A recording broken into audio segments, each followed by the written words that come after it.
Assalamu alaikum. I am Hafza Aliza Yaqub. Welcome to my YouTube channel Psychological Learning with Aliza Yaqub. Today we discuss on clinical test. जब person के अंदर एक disorder आ जाता है, उसकी psychopathology, उसकी abnormal psychology को treat करने के लिए, चेक करने के लिए, डायग्नोस बनाने के लिए कि इस पर्सन को क्या डिसऑर्डर है, उसके ऊपर डिफरेंट क्लिनिकल टेस्ट को अप्लाई किया जाता है।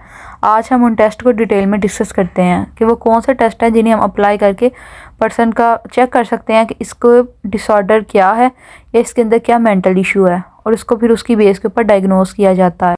आज की हम अपनी वीडियो में डिस्कस करेंगे प्रोजेक्टिव टेस्ट को, जो कि अनएम्बिगुअस जो स्टिमुलाई होता है उसके ऊपर रिस्पॉन्स चेक किया जाता है। पर्सनैलिटी इन्वेंट्री, जिससे पर्सनैलिटी का पता चलता है। रिस्पॉन्स इन्वेंट्री का, जिससे रिस्पॉन्स चेक किया जाता है। साइको फिजियोलॉजिकल टेस्ट, न्यूरोलॉजिकल और neuropsychological test and intelligence test. Definition: Clinical assessment refers to collecting information and drawing conclusion through the use of observation, psychological test, neurological test, and interview to determine what the person problem is and what symptom he/she is presenting with. Clinical assessment को use करके person के बारे में information को collect किया जाता है और फिर उसकी बेस के ऊपर कंक्लूजन को ड्रा किया जाता है, और ये ऑब्जर्व करके और डिफरेंट साइकोलॉजिकल टेस्ट और इंटरव्यू मेथड जो है वो पर्सन के ऊपर अप्लाई किया जाता है और देखा जाता है कि पर्सन की प्रॉब्लम क्या है और उसके वो जो सिम्टम है वो क्या शो हो रहे हैं, और फिर उसके ऊपर उसे डायग्नोसिस देकर उसका ट्रीटमेंट किया जाता है। The assessment of abnormal behavior assessment is a process of gathering information and drawing conclusion about a person trait, skill, ability, functioning and emotional problems to use in developing a diagnosis. Assessment जो होती है इसको भी करके person के बारे में information collect की जाती है, फिर कंक्लूजन ड्रा की जाती है पर्सन की पर्सनैलिटी के बारे में, उसकी ट्रेड्स, करैक्टरिस्टिक, एबिलिटीज़ के बारे में। Projective test. Projective test use ambiguous image और other ambiguous stimuli to assess the individual unconscious fear, desire and challenges. Projective test जो होते हैं वो एक एम्बिगुअस इमेज दी जाती है और स्टिमुलाई दिया जाता है जिसके ऊपर पर्सन के जो होते हैं अनकॉन्शियस के अंदर जो उसने अपने फियर को रिप्रेस किया होता है, उसकी डिज़ायर को, चैलेंजेस को, उसको चेक किया जाता है। डिफरेंट प्रोजेक्टिव टेस्ट होते हैं, यानी जैसे कि रोशा इंक ब्लॉक टेस्ट होता है, TAT टेस्ट होता है, हाउस्टी पर्सन टेस्ट होता है, ड्रा अ पर्सन टेस्ट होता है। इनके ज़रिए पर्सन की पर्सनैलिटी और उनके जो फियर, रिप्रेस थाट जो उनके होते हैं जो फुलफिल नहीं होते और उसके अनकॉन्शियस में चले जाते हैं, उनको चेक किया जाता है। In psychology examination that commonly employs ambiguous stimuli, notably ink blot, Rorschach test and enigmatic picture test, mathematic perception test to evoke response that may reveal facet of subject personality by projection of internal attitude, traits and behavior pattern।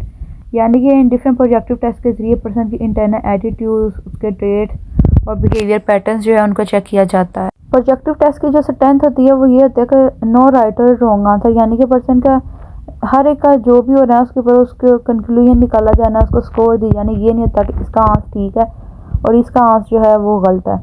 और directly जो होता है वो person को observe कर लिया जाता है, उसको चेक कर लिया जाता है कि इसके अंदर क्या प्रॉब्लम है। लेकिन प्रोजेक्टिव टेस्ट की जो रिलायबिलिटी होती है वो लो होती है और जो इनको अप्लाई करना होता है वो इनएक्यूरेट होता है, और अगर ये इनएक्यूरेटली अप्लाई हो जाए तो बहुत ज़्यादा प्रॉब्लमेटिक हो जाता है, टाइम कंज्यूमिंग होते हैं ये। रिस्पॉन्स इन्वेंट्री या response inventory is an assessment design to measure a person response in one specific area of functioning. इसके अंदर पर्सन का रिस्पॉन्स जो है वो स्पेसिफिक एरिया के अंदर जो है उसका रिस्पॉन्स चेक किया जाता है। Area of functioning can include affect emotional severity, social skill और कॉग्निटिव प्रोसेस। इसके अंदर उसकी सोशल स्किल जो है, इमोशनल सिवियरिटी, इस तरह के उसके रिस्पॉन्स जो है एक सिचुएशन, स्पेसिफिक सिचुएशन के अंदर चेक किया जाता है।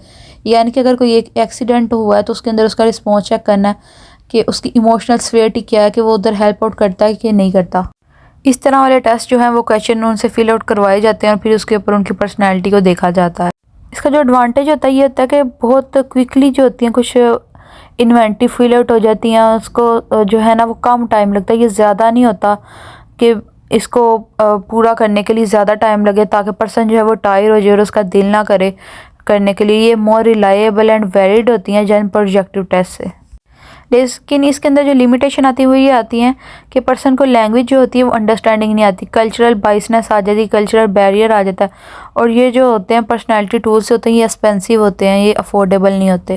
Psychophysiological test. Psychophysiological assessment involved recording and quantifying various physiological responses in control condition using electromechanical equipment, यानी कि डिफरेंट इक्विपमेंट को यूज़ करके एक कंट्रोल सिचुएशन के अंदर फिजियोलॉजिकल रिस्पॉन्सेस को चेक करना है। यानी कि डिफरेंट एक्टिविटीज़ को, जैसे कि रेस्पिरेटरी एक्टिविटी को, इलेक्ट्रोकार्डियोग्राफी यानी हार्ट बीट की एक्टिविटी को, इनको चेक करना है। इसको फिजियोसाइकोलॉजिकल टेस्ट कहा जाता है। For example these include electroencephalography and event related potential, optical imaging, heart rate and heart rate variability, blood pressure, यानी कि डिफरेंट किस्म के हार्ट बीट, ब्लड प्रेशर और डिफरेंट जो इस तरह की फिजियोलॉजिकल एक्टिविटीज़ हैं, इनको जो है वो चेक किया जाता है और रिकॉर्ड किया जाता है। इसमें पर्सन की साइकोलॉजिकल और फिज़िकल स्टेट को चेक किया जाता है। लेबॉर्ट्री में और नेचुरलिस्टिक सेटिंग में ये परफॉर्म किया जाता है। जैसे कि ये इक्विपमेंट फिगर में नज़र आ रहा है, इसको फिंगर्स के साथ अटैच किया गया है और इसके साथ जो पर्सन की स्ट्रेस लेवल है उसको चेक किया जा रहा है। इस तरह की ये फिजियोसाइकोलॉजिकल टेस्ट होते हैं और इनकी रीडिंग को रिकॉर्ड किया जाता है। इनकी जो लिमिटेशन होती है वो ये होती है कि ये इक्विपमेंट जो होते हैं ये एक्सपेंसिव होते हैं और ये कई बार जो है ना इनएक्यूरेट रीडिंग को रिकॉर्ड कर लेते हैं और ये अनरिलायबल होते हैं। Neurological and neuropsychological test. A neuropsychological evaluation is a test to measure how well a person brain is working. कि पर्सन का जो ब्रेन है वो किस तरह वर्क कर रहा है। The abilities test is include reading, language using, उसकी लैंग्वेज क्या है, रीडिंग क्या है, पोटेंशियल, अटेंशन स्पैन कितना है, उसकी लर्निंग पावर कितनी है, रीजनिंग कितनी है उसके अंदर, रिमेंबरिंग कितनी है, कितनी देर वो स्टोर कर सकता है, प्रॉब्लम सॉल्विंग कितनी है, उसका मूड, पर्सनैलिटी, ये सब कुछ जो होता है ये न्यूरोसाइकोलॉजिकल टेस्ट के ज़रिए जो इवेल्यूएट किया जाता है।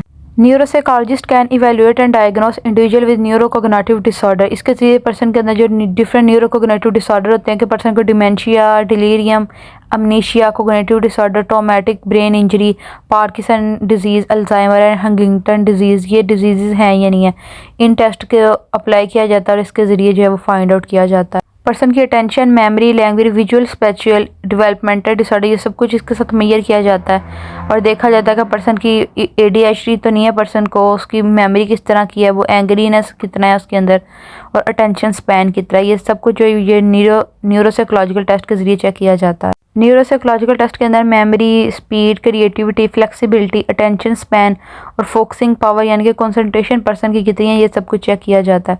और फिर अगर इनके अंदर उसकी कम वैल्यूज़ हों, वो ठीक तरह से पर्सन की अटेंशन ना हो रही हो, तो वो उसको रिकॉर्ड किया जाता है, उसको मेजर किया जाता है। ये क्लिनिकल टेस्ट होते हैं और फिर इसके ज़रिए पर्सन को डायग्नोस कर दिया जाता है। इसकी लिमिटेशन ये होती है कि इसको लिए एक डॉक्टर रिक्वायर होता है जो कि इसका इन्फ्लुएंस कर सके, यानी कि रिक्वायर चेक कर सके, एजुकेटेड गेस लगा सके कि क्या हैपन हो रहा है ब्रेन के अंदर और माइंड के अंदर। यानी ये जो एक नॉर्मल पर्सन है उसको नहीं पता होता, जो डॉक्टर है उसको ब्रेन का स्ट्रक्चर, ब्रेन की एनाटमी, उसके फंक्शंस पता होता है, तो वही प्रॉपर तरीके से बता सकता है। Intelligence testing refers to the theory and practice of measuring people performance on various diagnostic instrument, यानी कि डिफरेंट इंटेलिजेंस टेस्ट पर्सन के ऊपर अप्लाई किए जाते हैं और उसके साथ उसके यानी कि एजुकेशनल प्रोग्राम्स के अंदर भी उसके इंटेलिजेंस टेस्ट अप्लाई किए जाते हैं और देखा जाता है कि पर्सन का IQ कितना, उसकी क्रिएटिविटी पावर कितनी है। IQ टेस्ट के अंदर पर्सन की डिफरेंट मेंटल एबिलिटी, वर्बल और परफॉर्मेंस टेस्ट जो होते हैं ये अप्लाई किए जाते हैं और उनकी रीडिंग ली जाती है और पर्सन का IQ लेवल चेक किया जाता है। इसके अंदर जो ज़्यादा जो यूज़ होने वाला टेस्ट है वो स्टैनफोर्ड बिने इंटेलिजेंस स्केल है, वेस्लर का अडल्ट इंटेलिजेंस स्केल है और वेस्लर का चाइल्ड इंटेलिजेंस स्केल है। ये 9 ब्लॉक्स है जिनमें से 8 के अंदर फिगर है और जो है एक वो उसके अंदर क्वेश्चन मार्क है और पूछा जा रहा है कि इसके अंदर किस तरह का साइन आएगा। इस तरह के इंटेलिजेंस टेस्ट जो है वो इंडिविजुअल से फिल करवाए जाते हैं और उनका IQ लेवल चेक किया जाता है। इंटेलिजेंस टेस्ट जो होते हैं ये एक इंडिविजुअल के ऊपर भी अप्लाई हो सकते हैं और ये ग्रुप्स के ऊपर भी अप्लाई हो सकते हैं। इनका जो एडवांटेज होते हैं वो ये होते हैं कि क्विक स्कोरिंग होती है, उसी वक्त पता चल जाता है। एग्जामिनर जो होता है उसके अंदर बाइसनेस नहीं कर सकता होता कि इसने अच्छा बताया, इसने गलत बताया, बल्कि सीधा सीधा आंसर होते हैं, जिसका ठीक हो गया ठीक, जिसका रॉन्ग होगा वो रॉन्ग होगा। इसके डिसएडवांटेज जो होते हैं वो ये होते हैं कि जो इल पर्सन है या जिसका जो पर्सन नर्वस हो चुका है तो वो फिर अच्छी तरीके से उसके ऊपर कंसंट्रेशन नहीं कर पाता और वो इनको अच्छी तरीके से सॉल्व आउट नहीं कर पाता और इस तरह उसका जो इंटेलिजेंस है वो ठीक तरह से मुहैया नहीं हो पाता। इस तरह के ये डिफरेंट टेस्ट हैं जो कि अप्लाई किए जाते हैं क्लिनिक्स के अंदर और पर्सन का जो है उसके डायग्नोस किया जाता है इनकी बेस के ऊपर, इंटेलिजेंस के ऊपर, न्यूरोसाइकोलॉजिकल की बेस के ऊपर, प्रोजेक्टिव टेस्ट के ऊपर। और फिर अगर उनकी स्कोरिंग जो है वो लो स्कोर आए तो उसके ऊपर उन्हें डायग्नोसिस दे दिया जाता है और फिर उसके ऊपर उस डिसऑर्डर का ट्रीटमेंट अप्लाई करके पर्सन को अब नॉर्मेलिटी से नॉर्मेलिटी की तरफ लेके आने की कोशिश की जाती है। ये थी हमारी आज की वीडियो। उम्मीद है आप सबको पसंद आई होगी। Like my video and subscribe my channel. Thank you so much. Thank you for watching.